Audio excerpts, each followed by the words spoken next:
MR Ajith കുമാറിനെ വേണ്ടി വീണ്ടും വിശിഷ്ട സേവനത്തിനുള്ള ശുപാർശ. DGPയാണ് അജിത് കുമാറിനെ രാഷ്ട്രപതിയുടെ വിശിഷ്ട സേവനത്തിനുള്ള മെഡലിനായി ശുപാർശ ചെയ്തത്. അജിത് കുമാർ DGP പദവിയിലെത്താൻ 2 മാസം മാത്രം ബാക്കി നിൽക്കെയാണ് ശുപാർശ ഉണ്ടായിരിക്കുന്നത്. 1.5 മാസം മുൻപാണ് ശുപാർശ കത്ത് നൽകിയത്. ലഹരിക്കേസിലെ FIR റദ്ദാക്കാൻ ഷൈൻ ടോം ചാക്കോ അഭിഭാഷകരുമായി കൂടിയാലോചനകൾ തുടങ്ങി. സിനിമാ മേഖലയിലെ പല പ്രമുഖരും ലഹരി ഉപയോഗിക്കുന്നവരെന്ന മൊഴി. സിനിമാ സെറ്റിൽ നടൻ ഷൈൻ ടോം ചാക്കോ മോശമായി പെരുമാറിയെന്ന് വെളിപ്പെടുത്തിയ നടി വിൻസിക്ക് പൂർണ്ണ പിന്തുണയെന്ന് മന്ത്രി MP രാജേഷ്. വിൻസിയുമായി സംസാരിച്ചുവെന്ന് മന്ത്രി പറഞ്ഞു.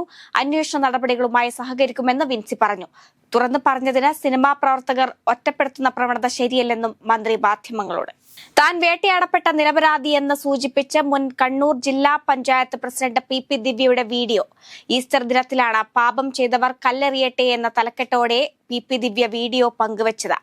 ക്രിസ്തുവിനെ കുരിശിലേറ്റിയത് നീതിമാനായതിനാലാണെന്നും സമൂഹത്തിന്റെ മനസ്സെന്നും വേട്ടക്കാരന്റേതാണെന്നും PP ദിവ്യ വീഡിയോയിൽ പറയുന്നു.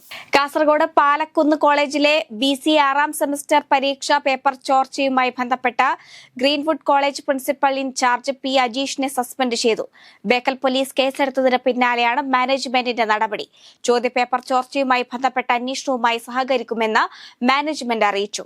ബുധനാഴ്ച അധ്യാപകരെയും രക്ഷകർത്താക്കളെയും വിദ്യാർത്ഥികളെയും ഉൾപ്പെടുത്തി യോഗം വിളിക്കാമെന്നും മാനേജ്മെന്റ് അറിയിച്ചു.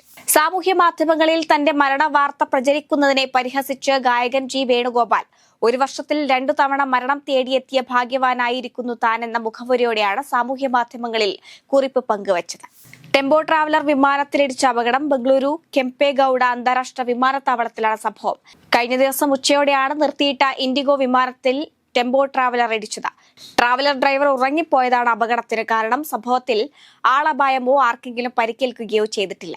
ജമ്മു കാശ്മീരിലെ റംബാൻ ജില്ലയിൽ കനത്ത മഴയെ തുടർന്നുണ്ടായ മണ്ണിടിച്ചിലിൽ 3 മരണം. സെരി ബാഗ്ന എന്ന പ്രദേശത്താണ് ശക്തമായ മണ്ണിടിച്ചിലിനെ തുടർന്ന് 3 പേർ മരിച്ചത്. വൻ നാശനഷ്ടങ്ങളാണ് ഇതേ തുടർന്ന് ഉണ്ടായിരിക്കുന്നത്. നിരവധി വീടുകൾ തകരുകയും വാഹനങ്ങൾക്ക് കേടുപാടുകൾ സംഭവിക്കുകയും ചെയ്തു. രക്ഷാപ്രവർത്തനം തുടരുന്നു. കനത്ത മണ്ണിടിച്ചിലിനെ തുടർന്ന് ദേശീയപാതയിൽ ഗതാഗതം നിരോധിച്ചിട്ടുണ്ട്. അമേരിക്കൻ പ്രസിഡന്റ് ഡൊണാൾഡ് ട്രംപിനെതിരെ അമേരിക്കയിൽ വിവിധ സംസ്ഥാനങ്ങളിൽ കനത്ത പ്രതിഷേധം. ട്രംപ് നയങ്ങൾക്കെതിരായി വിവിധ മുദ്രാവാക്യങ്ങൾ ഉയർത്തി ആയിരക്കണക്കിന് ജനങ്ങളാണ് തെരുവിലിറങ്ങിയത്. നാടുകടത്തൽ, ഗാസയ്ക്കെതിരായ യുദ്ധത്തിൽ ഇസ്രായേലിന്റെ പിന്തുണയ്ക്കൽ, ജീവനക്കാരെ പുറത്താക്കൽ, വിവിധ വകുപ്പുകളുടെ അടച്ചുപൂട്ടൽ, LGBTQ വിരുദ്ധ നിയമങ്ങൾ എന്നിവയിൽ പ്രതിഷേധിച്ചാണ് ജനങ്ങൾ തെരുവിലിറങ്ങിയത്.